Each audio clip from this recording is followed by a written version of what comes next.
Hello everyone, कैसे हैं आप लोग। Welcome to Mamta classes. पिछले क्लास में हमने गारंटी ऑफ प्रॉफिट पढ़ा था और उससे रिलेटेड एक न्यूमेरिकल भी सॉल्व किया था। आज हम लोग एक न्यूमेरिकल और सॉल्व करेंगे ताकि हमारा कॉन्सेप्ट अच्छे से क्लियर हो जाए। अभी आपके स्क्रीन पे क्वेश्चन डिस्प्ले होगा, काइंडली उसका स्क्रीनशॉट ले लीजिए।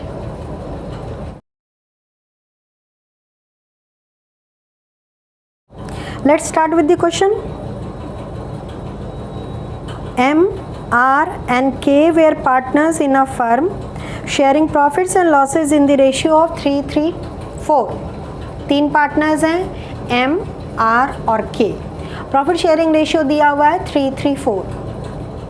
Their partnership deed provided for the following। Partnership deed में क्या क्या प्रोविजंस है वो नीचे दिया हुआ है। Interest on capital at the rate of 5%। Capital पे इंटरेस्ट अलाउ करना है 5% के रेट से। Interest on drawings at the rate of 12% per annum.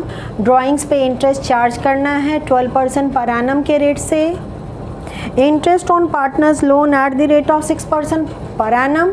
अगर कोई पार्टनर बिजनेस को लोन देता है तो उस पर इंटरेस्ट अलाउ करना है 6% पर एनम के रेट से। M was allowed an annual salary of ₹4,000।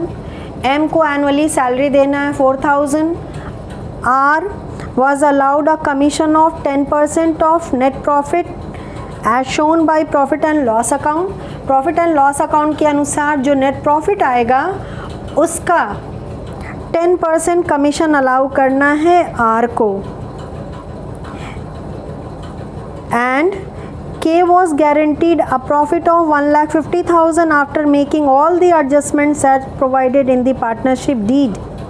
और सारा प्रोविजंस प्रोवाइड करने के बाद मिनिमम गारंटीड कितना प्रॉमिस किया गया है K को देने के लिए 1,50,000।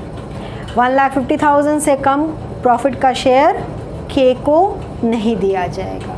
तो this is the minimum guaranteed profit which has been guaranteed to K।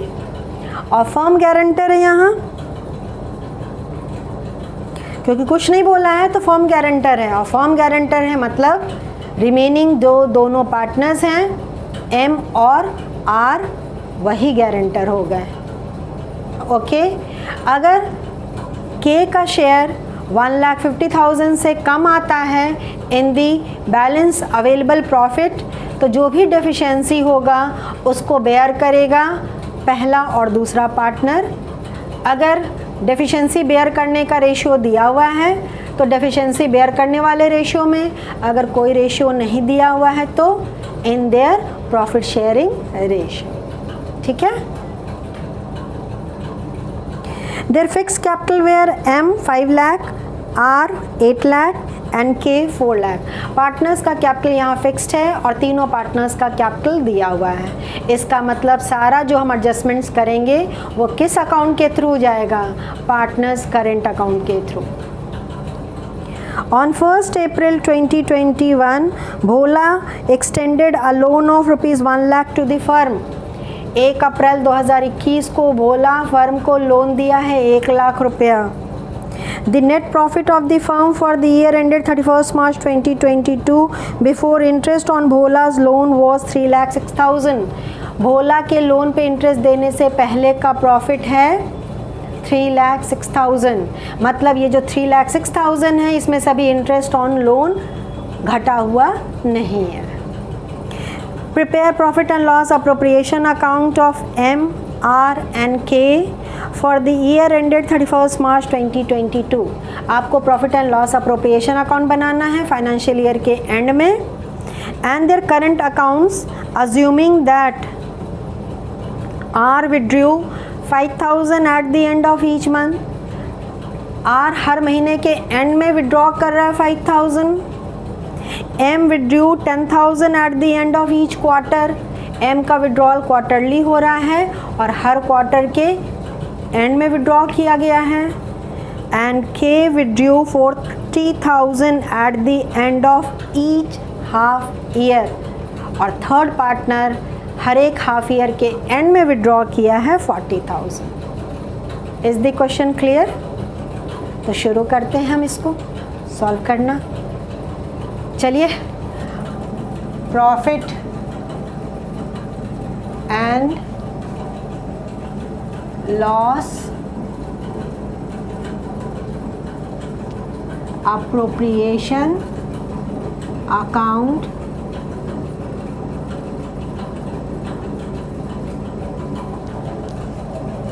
for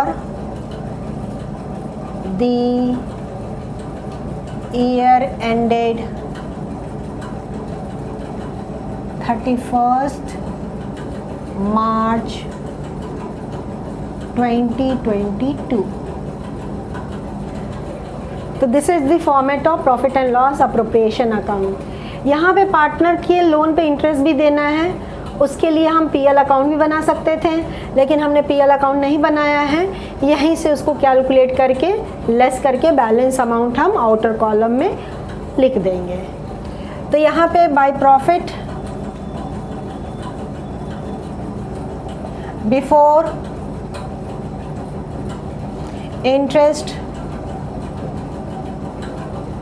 on loan, loan पे इंटरेस्ट देने से पहले का प्रॉफिट दिया है वो लिख देंगे।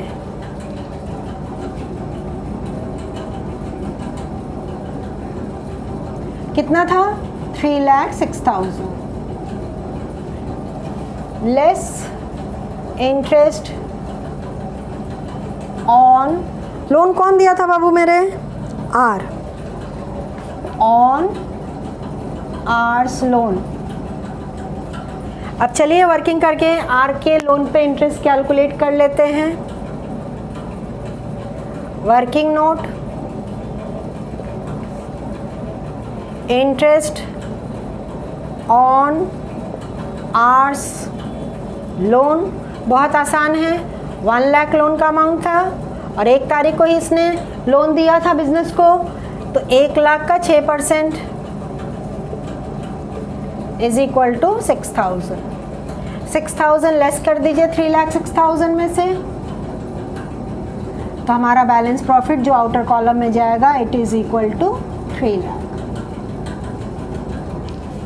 ठीक है, अगला वर्किंग कर लेते हैं interest on capital.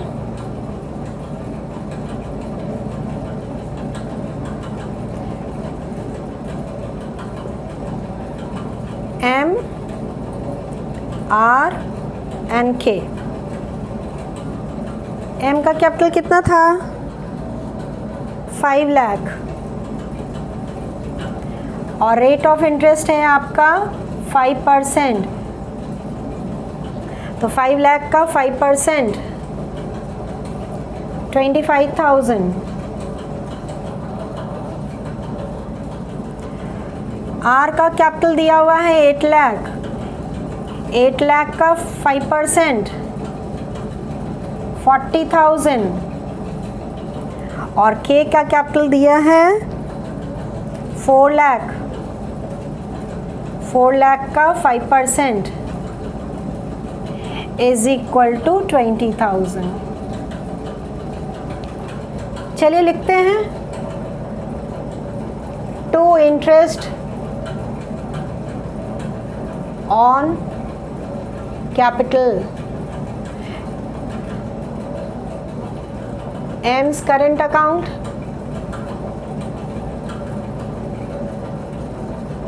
Hours current account, क्योंकि कैपिटल फिक्स्ड है तो सारा कुछ करंट अकाउंट में ही जाएगा, and K's current account 25,000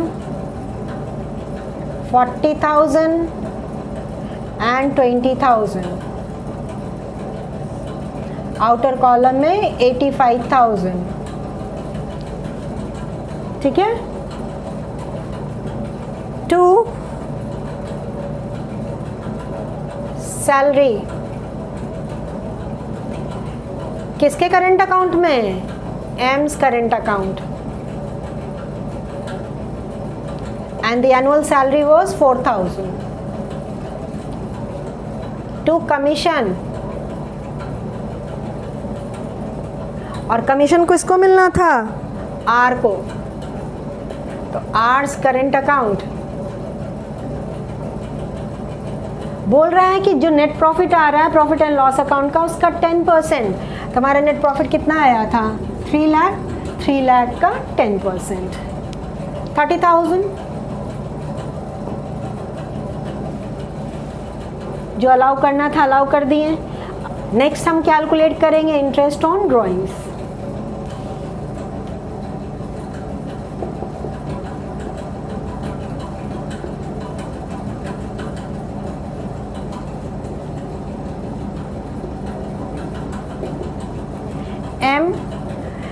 M withdraw किया है at the end of each quarter 10,000 rupees. M का टोटल ड्राइंग्स कितना हो गया? क्वार्टरली विड्रॉल है 10,000 into 4 is equal to 40,000। Rate of interest है आपका 12%, 12/100। और एवरेज पीरियड कितना होगा? हमने क्या पढ़ा था? कुछ याद है इंटरेस्ट ऑन ड्राइंग्स वाले टॉपिक से रिलेटेड? अगर क्वार्टरली विड्रॉ करते हैं तो पहला कब विड्रॉल हुआ होगा? यहाँ पे एंड में विड्रॉ किया गया है, फर्स्ट क्वार्टर के एंड में। पहला क्वार्टर कौन सा रहा होगा? अप्रैल, मई, जून, यानी कि फर्स्ट टाइम 30 जून को विड्रॉ किया गया होगा। 30 जून के बाद कितना महीना बचता है 31 मार्च तक? 9 मंथ्स। और लास्ट विड्रॉल कब हुआ होगा? 31 मार्च को। तो वहाँ से how many months? 0। 9 + 0 is equal to 9 divided by 2, तो 4.5। एवरेज पीरियड आपका 4.5 मंथ्स का आ रहा है। तो 4.5/12। अब क्योंकि डेसिमल है तो इसको हटा दे रहे हैं और नीचे 0 हमने बढ़ा दिया। कट करिए।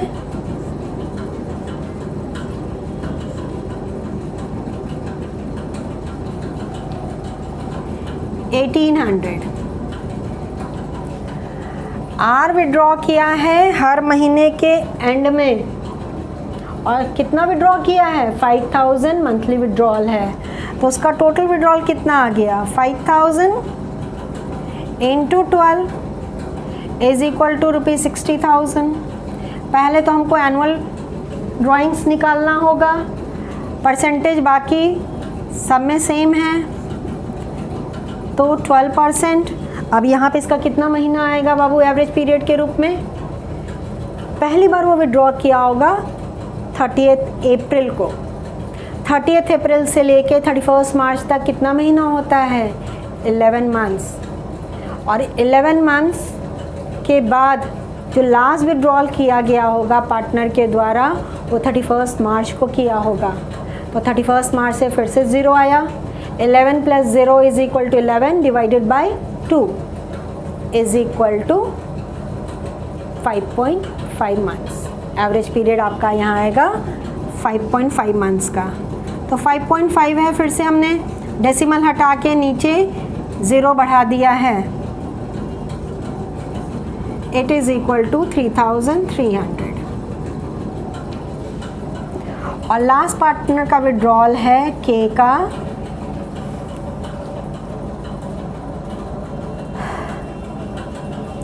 40,000 eight the end of each half year. तो हाफ ईयरली विड्रॉल है। तो पहला वाला कब विड्रॉ किया होगा? पहली बार उसने विड्रॉ किया होगा 30 सितंबर को, यानी कि 30 सितंबर को 40,000। उसके बाद लास्ट विड्रॉल कब किया होगा? फिर से हाफ ईयर के बाद, यानी कि 31 मार्च को। तो उसका कितना विड्रॉल हो गया? 40,000 इंटू 2 यानी कि 80,000। इंटरेस्ट 12% और एवरेज पीरियड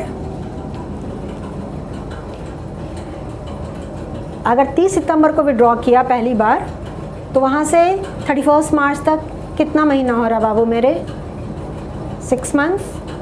लास्ट विड्रॉल कब किया होगा? वो 31 मार्च को, मतलब साल में 2 बार ही विड्रॉ किया, यानी 0।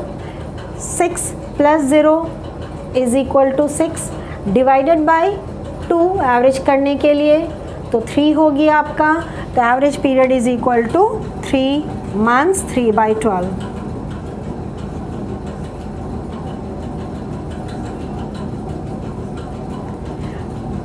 2400 आ रहा है इसका।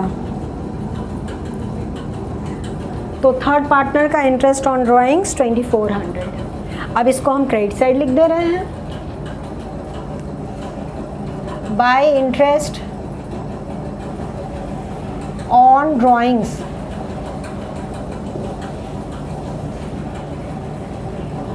AIIMS current account 1800, R's current account 3300 and K's current account 2400। तीनों का टोटल करके आउटर कॉलम में लाइए 7500। ठीक है, तो जो भी हमको अलाउ करना था या लेना था सब हम लोग दोनों साइड रिकॉर्ड कर चुके हैं। अब हमको प्रॉफिट का डिस्ट्रीब्यूशन करना है अमंग द 3 पार्टनर्स, जिसमें से के को गारंटीड प्रॉफिट है 1,50,000। अब सबसे पहले हम प्रॉफिट का डिस्ट्रीब्यूशन करके चेक कर लेते हैं कि इंडिविजुअली तीनों पार्टनर का शेयर कितना आ रहा है। ये वर्किंग एक्सपेक्ट कर रही हूँ आप लोग ने साइमल्टेनियसली कॉपी कर लिया होगा, क्योंकि अब तो मैं ये इरेज करने जा रही हूँ। लास्ट वर्किंग करना है डिस्ट्रीब्यूशन ऑफ प्रॉफिट का। This is the fourth working, distribution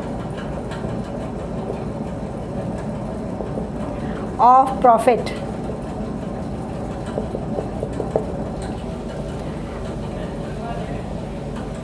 balance profit is equal to rupees, credit side का टोटल आपका कितना आ गया 3,07,500। तो 3,07,500 में से हमको क्या लेस करना होगा डेबिट साइड के अमाउंट को। डेबिट साइड का अमाउंट है आपका 85,000 plus 4,000 plus 30,000 is equal to rupees 1,88,500। M's share is equal to 1,88,500 into profit sharing ratio क्या दिया हुआ था आपका, प्रॉफिट शेयरिंग रेशियो है आपका 3:3:4।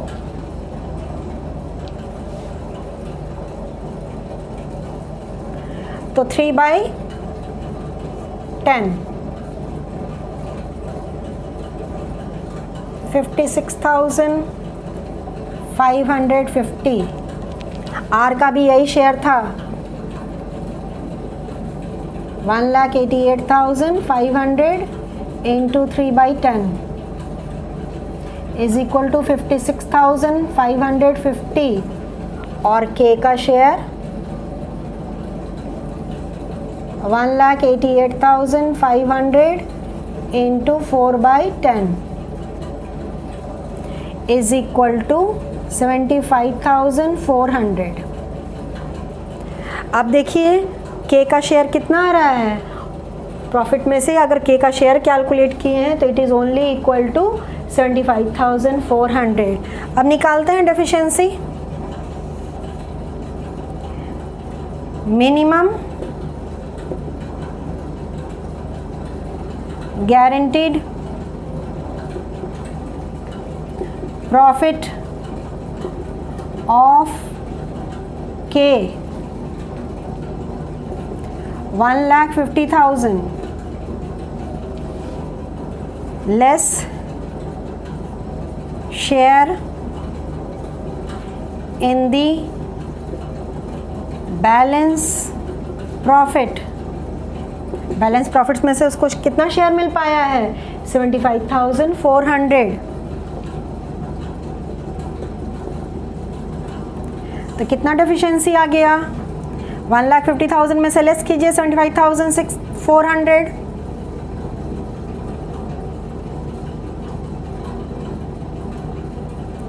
$74,600. This is the deficiency of K.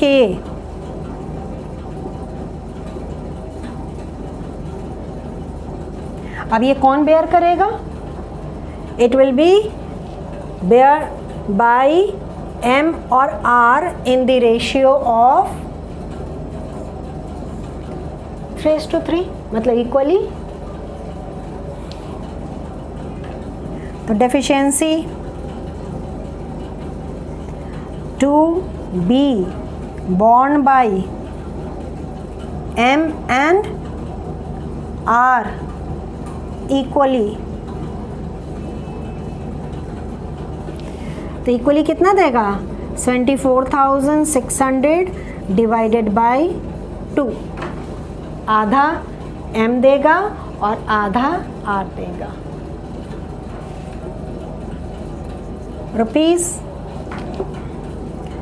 37,300 each.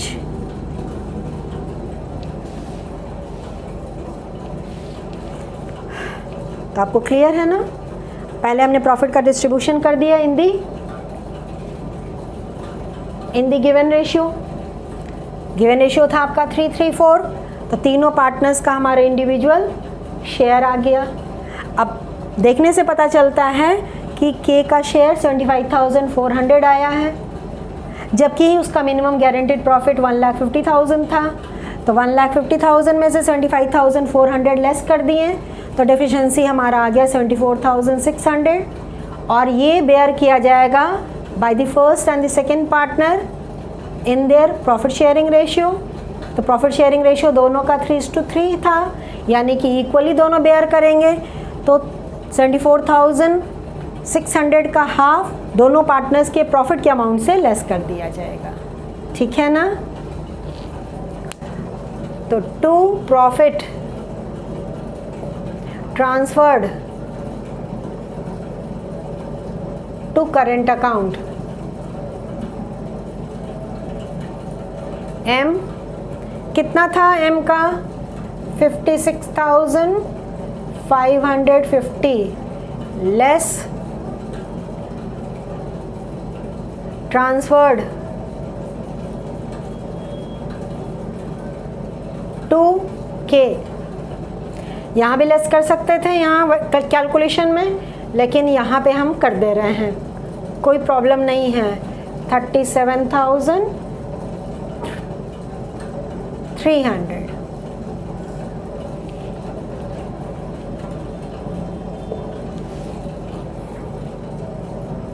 R same amount 56,550 less transferred to K 37,300, आपका आ गया 19,250, और K का डायरेक्ट लिख दे रहे हैं 1,50,000, क्योंकि सारा कैलकुलेशन हमने नीचे शो कर दिया है। ठीक है ना? अब दोनों साइड का इक्वल आ गया अमाउंट, टोटल करके इक्वल कर लीजिए।